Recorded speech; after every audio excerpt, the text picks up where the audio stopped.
بسم اللہ الرحمن الرحیم۔ اللہ کے نام سے شروع جو بڑا مہربان نہایت رحم والا ہے، جو ہمارے سامنے بات کرنے کی ہمت نہیں رکھتے،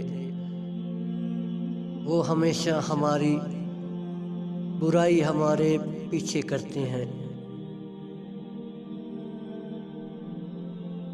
نصیحت وہ سچی بات ہے جسے ہم کبھی غور سے نہیں سنتے، اور خوشامد ایک بدترین دھوکہ ہے جسے ہم پوری توجہ سے سنتے ہیں۔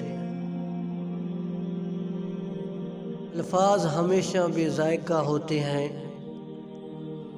انہیں ہمارے لہجے میٹھا یا تلخ بناتے ہیں۔ صبر کرنے والوں کا مقدمہ اللہ عز و جل خود لڑتا ہے۔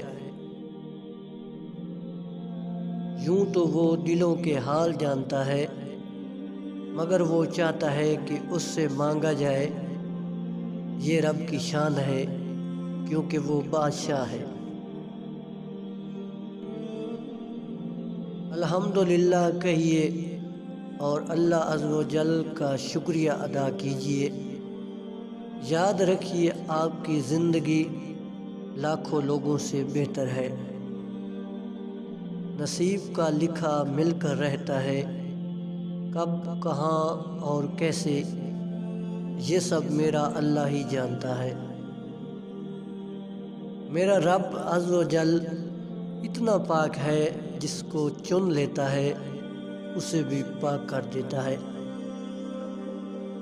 سجدوں کی توفیق ملنا بھی اللہ عز و جل کی نعمتوں میں سے ایک بہترین نعمت ہے۔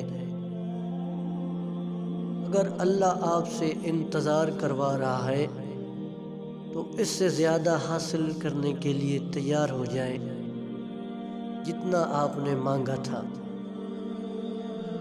جب اللہ کسی کو اپنی طرف لانا چاہتا ہے تو اسے کسی ہاتھوں ضرور توڑتا ہے، تاکہ اسے احساس ہو جائے کہ اللہ کی محبت کے آگے باقی ساری محبتیں فنا ہیں۔